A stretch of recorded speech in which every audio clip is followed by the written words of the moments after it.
What's good, ladies and gents? Welcome back again to MKO Pugilism Boxing Channel, where we talk all things boxing.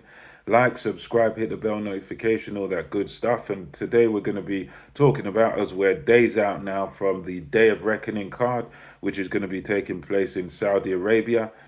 And the fight I'm going to talk about in this video is what I think is going to be the co-main event between Deontay the Bronze Bomber Wilder and Joseph Parker. Now, this is a fight where I think we could.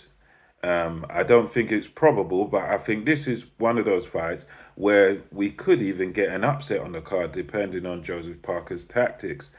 And I think most people are going to favor Deontay Wilder to win this by a devastating right hand, because that is Deontay Wilder's money punch.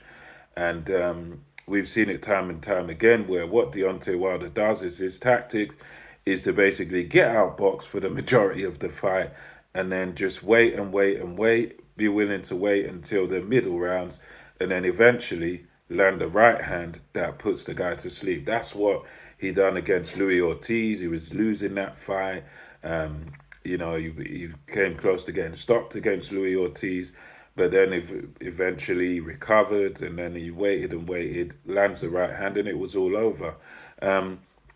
Now, for me, when I look at this fight, I expect to see Joseph Parker in positive mood. I think Joseph Parker is going to give Deontay Wilder lots of trouble in this fight. I think early on in this fight, Joseph Parker is most probably going to be ahead.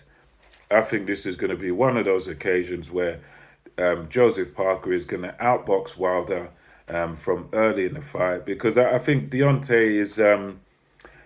he's not the worst boxer in the world, but he's very technically flawed, and he doesn't really have the best balance and the best boxing ability. I think his boxing ability is quite flawed. I think the way he delivers the right hand is impeccable. It's brilliant, but a lot of the time he's very content to just lose rounds, as I said earlier, and I think that's what's going to happen here, is that Joseph Parker's going to come out. He's going to be outboxing Deontay Wilder, pretty much the whole way through. But I just think at some point late in the fight, Deontay Wilder is going to land that right hand and he's going to take Joseph Parker out. That's sort of my overall opinion on it, because I think Joseph Parker, has got the ability to win this fight. I think Deontay Wilder is quite limited. And if you can sort of push Deontay Wilder back, if you can get him on his back foot and make him hesitate before throwing that right hand, if you can make it so he's unable to come forward, or if you can sort of get close to Deontay Wilder and sort of smother him a bit, like what Tyson Fury did, and make it kind of a messy fight where he can't really punch, because I don't think he's got much of an inside game, Deontay Wilder. His main sort of bread and butter in boxing is sort of to be mid to long range, where he can sort of get that shot off. But I think if you take him out of that comfort zone and you sort of keep things sort of mid to inside, I think you can mess him about and you can win loads of rounds off him. And I think Joseph Parker, I think that's what he's going to do. He's going to be able to win rounds here, but I think ultimately he's going to just run into that right hand at some point late in the fight.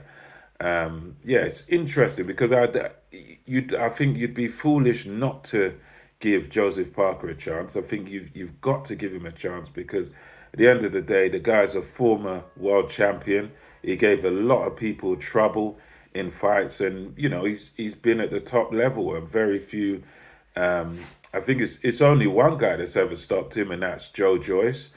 And so you've got to give him credit. He's proven himself to be tough, proven himself to be right there and right near the top level in boxing. So he's definitely got the ability. And I just think the only thing Parker's lacked in his fights is that sort of killer instinct to really close the show. Like, for example, when he fought Chisora and when he fought Dillian White, those were fights where he had Dillian White hurt, he had Chisora on the ropes for a lot of the fight, and you think he just didn't have that killer instinct to sort of jump on these guys and just sort of close the show, finish it.